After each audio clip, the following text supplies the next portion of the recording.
Hey folks, welcome to the Grumpy Guy Show. This is Derek McAllister. This is episode number 13, Life Oughta Be Good. Tonight we're going to talk about some athletes, some grammar, and some design specs. So stay tuned. Good evening, everybody. Welcome to another episode of the Grumpy Guy Show. I'm Derek McAllister. And I'm Ryan McAllister. And we're here to complain again. Yep. So, we're a day late this week because somebody decided that he really wanted to talk with his friends instead of record the show. Yeah. But, hopefully we'll get back on track next week. And we're recording this pretty late because somebody had to go to the store. Well, I had to because I need stuff for lunch. Couldn't you have waited? No. I mean, the weather was fine. No. Couldn't wait. Needed to go get it. Alright, so everybody knows the Olympics just ended, right? Mm-hmm. Everybody's coming back to these huge heroes welcome. Yeah. You know, and I have a problem with that. Okay? What's your problem? What have they done that's heroic? Nothing. Nothing. All they did is compete. Okay, so they represented our country, and most of them did it with pride and whatnot. Yeah. But that doesn't make them a hero. I agree, it doesn't. And every single news broadcast constantly talks about them being heroes. You know, most athletes aren't heroic in any way, shape, or form. No. All they're doing is they're out to make a buck. They don't care about anybody else. They just want to make $1. Yeah. You know, and these Olympic athletes, you know, they get paid a whole buttload because it's the Olympics. Yeah, I mean, they get everything taken care of because they're representing the United States. Mm-hmm. You know, and of course they get all sponsorships and all this other stuff. So they're making a lot of money, but they're not doing anything to make life any better for anybody else. Mm-hmm. That's what a hero is about. Yeah. It's not about going and making yourself, you know, famous and getting all kinds of records and stats and gold medals and everything. That's Which not are heroic. basically worthless. It's not heroic at all. That's just that's selfish, if you ask me. I agree. You know, and I'm really tired of all of these athletes being called heroes. They're not the ones that are doing things like running into burning buildings to pull people out. Yeah.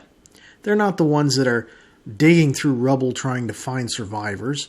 They're not the ones that are going and walking up to a car, taking a chance of the thing exploding because it's on fire, just to pull somebody out to safety. No, they're not doing that. They don't do that. All they're doing is playing a game. Mm-hmm. That's what just about all sports are. It is. That's what all sports are. You know, and then kind of going back to a topic from last week regarding that NASCAR driver you guys talked about. Kyle, the one who got in trouble there. Larson. There you go. I was just about to say, which Kyle? Yeah, so both of them have gotten in trouble. Yeah, but very different reasons. I want to point something out to you, okay? And it goes right along with this athletes being heroes thing. Mm-hmm. One of the things that you guys had mentioned was, you know, that he had made amends. And I really have a problem with that because you can't tell if he was doing that because he felt it was the right thing to do. If he was doing that because he NASCAR would have advertised PR it on social media if he didn't really care. No, the problem is NASCAR is dominated by white men. Mm-hmm. Okay, there's no ifs, ands, or buts about that. Exactly. It's dominated by that. But it's not just and as the far drivers. As minority races, we've got just about one of each. We got one black guy, one Asian guy, one Hispanic guy. That's about it. But you know, here's the thing. It's dominated by white males. Mm-hmm. The fans are mostly white. And mostly male. So him saying what he said is completely wrong. Exactly. I agree with that. But for you to say he made amends by doing all this stuff for black people, that doesn't sit quite right with me, because to me, it really comes across as he did what he could to save himself so that he could have the career that he wanted instead of fading away. It's called damage control with anything else. I think had he not cared, he would have made a big thing about it, about what he was doing for the black community on social media. Yeah. He'd be going, "Oh, hey, look at me." Yeah, maybe. That's what I think it would have been if it actually were damage control. Maybe. But I still think that there was a lot of damage control involved. Mm-hmm. I don't think so. Yeah. But I also don't think that you can just make amends by doing stuff like that. True. For a short period of time. True, You have to actually show that you. But what really, he did was a good that. way of earning forgiveness, I believe. A good start. Mm-hmm. And being white men, we can't really say much more than it's a good start. Yeah. Because we're not in the situation that most people We're not are. allowed to have opinions. It's not so much whether or not we're allowed to have opinions. According to Twitter, we're not. We're never going to be in the situation that people he offended are in. No. And that's just the way that it is. So we can say, yeah, it's a good start, but that's really as far as we can go. And of course, again, right back to the whole heroes thing. Now, nobody's calling him a hero. Exactly. Because he's not. Right. But, if some of these so-called heroes do stuff like this, they just have a PR team that goes through and fixes things for them. Mm-hmm. And it's really annoying, If I do something like that, I don't have a PR team that's going to go out and fix things for me and save my reputation. Yeah. It's just ridiculous. I don't need a PR team to save my reputation because I don't really have one. Well, everybody has a reputation. It's just a matter of what that reputation is and what you think of it. Mm-hmm. So let's move on to our next topic. What's this one? It's something that bothers me with more advertisements. Oh, goody. Yeah. So... We haven't beaten this dead horse yet. No. That's where a lot of good things come from. Dead horses that we have to beat? So, we're talking... So, everybody's seen all these commercials about smoking and all the things that it causes. Yep. But that's the problem. It doesn't. They say it caused my emphysema. It caused my cancer. It caused my heart attack. Mm-hmm. They don't say it could lead to. Yeah, they say it causes. Yeah. You look at people... There's people who get cancer, who have heart attacks, who've never smoked a cigarette in their life. Exactly. It happens. My father never smoked a cigarette in his life. He got cancer. Mm-hmm. Granted, it was cancer of the kidney. Yeah, but, it was kidney cancer, but... Still.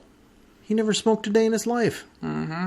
There's plenty of people who've had heart attacks who've never smoked a day in their life. Mm-hmm. And these commercials are saying, it caused it. Well, maybe. Yeah. You can't prove that. Again, as I've said before, unless you've got a time machine, you can go back and change things and see what's different. You can't guarantee that smoking caused it. And time travel is science fiction. At this point, it certainly is. You never know what's going to happen in the future. Actually, it's a good question to ask is whether it's science fiction or science fantasy. There's a fine line between the two. There's a fine line between Star Trek and Star Wars. Yeah, well, But either way, they can't. They got to really stop with blowing things up. It's scare tactics. Yeah, That's exactly what They're it is. trying to scare you away from smoking. You know, I understand that. Back in the 80s, they'd say smoking can lead to. Yeah. That's how the commercials were worded. Smoking can lead to. Mm-hmm. And that's the way that it should be now. Yes, smoking is going to increase your risk. Mm-hmm. But, plain and simple. Living and breathing is going to increase your risk of dying. Exactly. Okay. Drinking water. Yeah, there's all kinds of problems with drinking tap water. Mm-hmm. There's also all kinds of problems with drinking bottled water. Mm-hmm.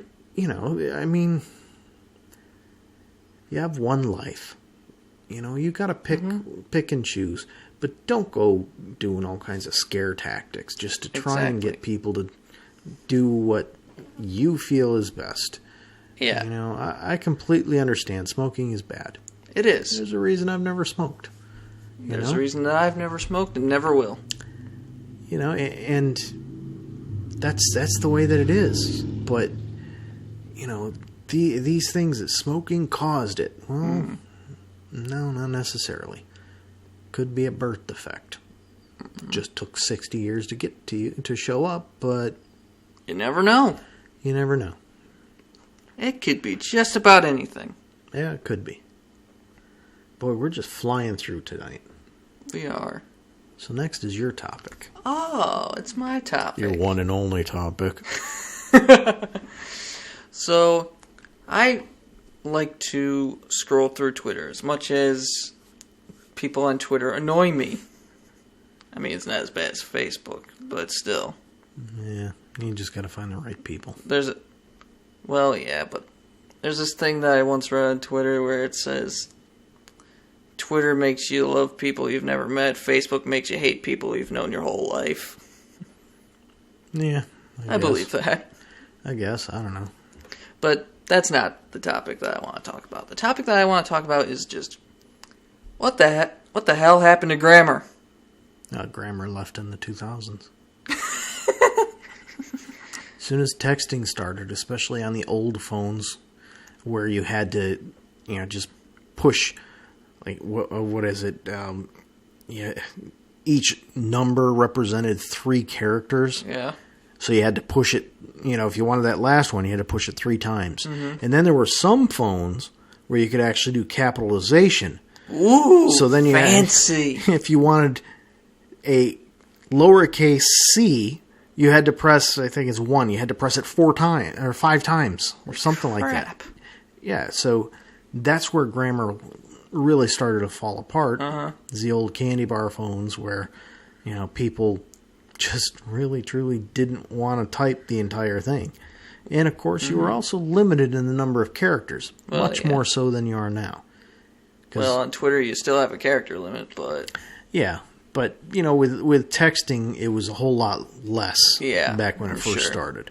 And now, carriers and phone manufacturers have done things so that I could type a really, really long message, and even though it's the equivalent of 5 messages, it'll show as 1 on my phone, and who I send it to, it'll show as 1 on theirs. Mm-hmm. So that's where it all started. So the specific grammar issues that I have are with could of and probably. You've been listening to your mother too much. No, I haven't. Yeah, could of is one of her huge pet peeves. That just annoys the ever-loving hell out of me. Could of. I got no words for it. I got no words for this. So in case people are using could of and don't really, really, truly know what he's referring to, the correct phrase is could have. Mm-hmm. But the reason people say could of is because the contraction. It sounds like it. Well, the contraction. Could apostrophe V-E. It sounds like could of. That is a grammatically correct contraction. Mm-hmm. And when you say it quickly... It sounds like could of. Yeah. Instead of could have. Yeah. But... Also the whole there versus there, or your versus your. Well, a lot of that comes down to the fact that the English language is one of the most complex languages in the world. Mm-hmm. And it's all because there's so many exceptions. I before E except after C. Yeah. You know. The English language But then is there's a other mess. exceptions to that as well. Mm-hmm. There's this one comedian, I can't remember his name. He did a thing on skit on grammar, and he was talking about the I before E thing, and he said, except on weekends and holidays. Yeah, it's ridiculous how many exceptions there are in the English language. You know, and somebody who says that they are an expert in the English, well, you can't prove that by me because, Sure. you know, not only are there all kinds of exceptions, but there's also all kinds of different dialects as well. Mm-hmm. You know, you get some people who live in the inner city, they have a much, much different dialect than somebody who lives out in the country. Yeah. Somebody who lives in the country in New York has a much different dialect than somebody who lives in the country in Alabama. Mm-hmm. You know, it's Yankees just the way are it very is. different from those down south. Well, it's not even just north and south that you're looking at. It's also Different east countries. and west. Different different countries, too. countries, and you know, it's just, you know, there's just so many exceptions, and you know, there's also a lot of exceptions when it comes to Chinese. Mm-hmm. I mean, not necessarily exceptions, but some of the dialects of Chinese aren't actually interchangeable with others. Yeah. You know, where English, the base is the same, yeah. But there's The only difference is a whole boatload of slang. Yeah, there's a few, from what I understand, a few dialects of Chinese that it's like talking complete foreign language to somebody. Mm-hmm. You know, they're not similar enough that you can even guess. Yeah. But you know, who knows? But yeah, the English language is just getting worse and worse constantly. Yep. You know, and And you the listen internet to only makes it worse. Yeah, the internet makes it worse. Cell phones make it worse. Even though we have full keyboards on there now, Yeah. people just don't want to do that. You know, they say K. I think it's partially Just because of the letter. laziness. Exactly. You know, instead of saying OK, 2 letters, they say K. Yeah. Well, what the hell is that about? Yeah, I've found myself guilty of that. I mean, you save yourself One letter. 1/10 of a second? Really? I mean, if you have the right keyboard, you just drag in your finger anyhow. So it's okay, and then hit send instead of just K and then send. Oh, come Honestly, on. my keyboard isn't. It screws up. I'm just dragging my finger across, no matter what the word is. It must be you just don't do it often enough. No, I don't. Because mine actually stopped telling me that I'm trying to say duck, so.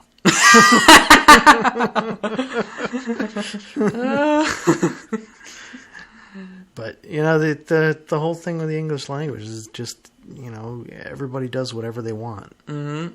People don't care anymore. And if you were to talk to somebody from the 1800s, they probably wouldn't understand you. No, they wouldn't. They might understand me, but they wouldn't understand you.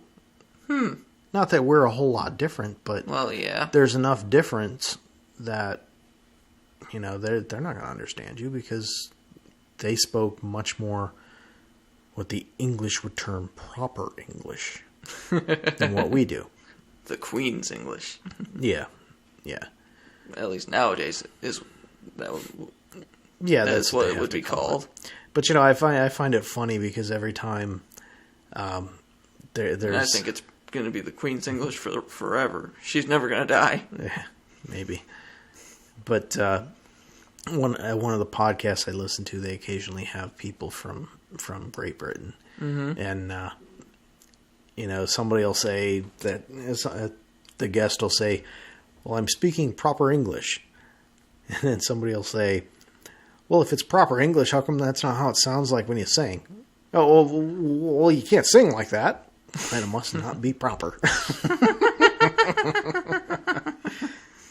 But, you know, it's the whole, the whole grammatics within the English language are just going out the door. Yep. You know, it's because nobody really gives a crap anymore. They just say what they want. They have to try and be cool. They have to, you know. I think I might be the only person of my age group that actually cares in some way. Well, in your group, maybe. But there's plenty that do. Yeah. There's a reason that SU's broadcasting school is still one of the biggest in the world, and it's because you know this area has been determined over and over again to be the most universal dialect, I guess you'd call it, of the English language for Americans. Americans like the most and neutral? Canadians. Yeah, the most neutral. Yep. Kind of fits everything. That's why so many come from this area that are in broadcasting. Mm-hmm. But, you know, there's some that came here with thick accents. They came for the sole purpose of getting rid of that accent so that they could actually be on national television. Yep. But even those that are local television, that go into local stuff back home, they still come up here to make their accent less thick. Yeah, because that's what producers are looking for. Yeah, you know, but that's slowly changing. Mm-hmm. You know, it's just a matter of time before it completely changes. But you know, then you also talk about the vocabulary of some of these people that are on television, and they can't speak right. Pennsylvania. There's an L in there, you moron. Say it. Or temperature. There's an R. Temperature. You know, and they screw these things up so bad. There was somebody This is everywhere. Yeah. There was somebody on a show that your mother watched in the mornings. The lady couldn't say sail. What'd she say instead? Cell. Oh, isn't that a beautiful picture of a sailboat? A what? A sailboat. A what? You know, the thing with a cell on it. The what? The what? You know, but it's ridiculous. You sit there, you watch the news, whether it's the local news or the national news, it doesn't matter. And it doesn't matter what channel you're watching. Not necessarily just the news either. Yeah. This is everywhere. They can't speak.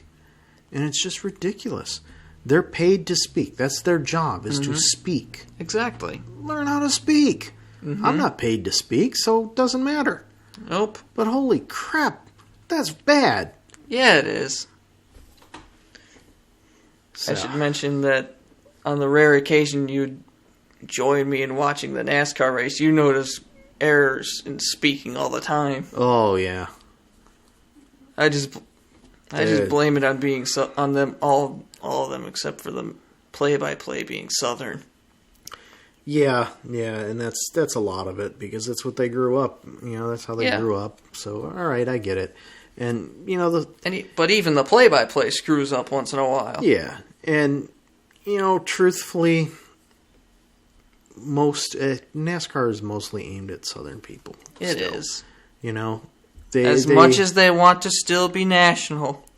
Yeah, they can want that all they want, but their fan base is really the Deep South, and you know that's Indianapolis, which is kind of surprising. Yeah, but you know, so the South and the Midwest. So the funny accents and the funny words, okay, you know, it's not that big a deal. It's understandable. It's annoying. Sure. You know, as somebody who, of course, it is. You know, somebody who doesn't like to listen to that, it's annoying. But, and as someone who doesn't really mind it, I'm okay with it. It all depends on your perspective. Yep, that's it. That's how everything is. Yeah, there's no question about that. Yep. Anyway. All right, so our last topic for tonight. What's this one? Designed specifically for. Mm-hmm. So, that our listeners may or may not know that I recently bought a motorcycle. Mm-hmm. And I decided that I really needed to get some saddlebags because a friend of mine and I went to a park that was carry in, carry out, and I didn't have any way to carry stuff out that I bought while I was there. Row. So, luckily he had space for it, but... Mm-hmm. So I decided I needed saddlebags. Yeah. And I didn't want to get saddlebags that just, generic saddlebags. Because I want to make sure they fit, and make sure that they're not going to melt from the heat from the exhaust, and make sure that whatever's inside isn't going to catch on fire from the heat from the exhaust. Uh-huh. So I found some, really reasonable price, nice design, and it's, I selected the motorcycle, the year, the model, the make, everything. Said, yep, these are for it. Great. So I ordered them. And, because of the position of the turn signals in the back, likely have to move them. One of the advantages of this is it said, hey, it comes with a kit. Great. Yeah. Wonderful. So I order it. It gets here. Should have been a pretty simple and straightforward installation. Mm-hmm. It took me 6 hours because even though it was designed for my motorcycle, supposedly, it wasn't. So I have a Honda Shadow. Yeah. And I'm looking through the instructions. Once I finally got everything lined up, drilled holes, got everything together, all I had left to do was take care of the turn signals. Yeah. So I grabbed the instructions for the turn signal kit. These instructions are for the Harley Davidson. Any metric bike, meaning Honda, Suzuki, Yamaha, basically the instructions won't work properly, but you can use them as a guideline. If it's designed for my bike, I don't care if I got to drill holes and stuff like that. That's fine. I get that. Yeah. Give me instructions for my damn bike. Don't give me instructions for a Harley and tell me to figure it out. Not everybody wants a Harley. Not everybody cares about getting a Harley. Not everybody can afford a Harley. Yeah, exactly. So those things are... How much? Well, it depends on what you're getting, but they're significantly more than what mine was. Mm-hmm. Well, obviously. But, not everybody's getting that stuff. Not everybody wants a bike that sounds like it's barely running when you're at an idle. Not everybody wants the feeling that, hey, I feel good because I'm rattling windows on houses that are 50 yards away from me. So why is it... So that's the difference between Harleys and other bikes. Well, no, because you can do that to any bike. It's just much more common with Harley. You can tell listeners that I don't know much about motorcycles. Yeah. But nor am I all that interested. And that's not the first thing that I bought that claimed that it was designed for it. I also bought... What else did you buy? I bought the sissy bar, or the backrest. Yeah. That was supposed to be designed for it. But things didn't line up properly. And of course, with the saddlebags, they're leather. I can drill holes in leather. You can't drill holes in the sissy bar because there's extra stuff welded on to reinforce it. So you can't drill holes in it. So nothing lines up right. Mm. So if I get to a point where I have to take it apart, I'm going to be in some serious trouble because I'm probably going to end up having to replace a whole bunch of stuff because nuts and bolts are stripped. Mm-hmm.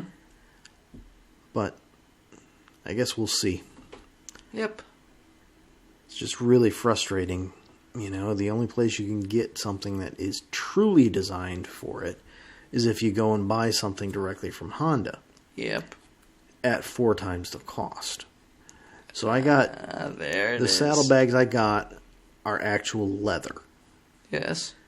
Honda sells 2 things. They sell they sell one they call synthetic leather.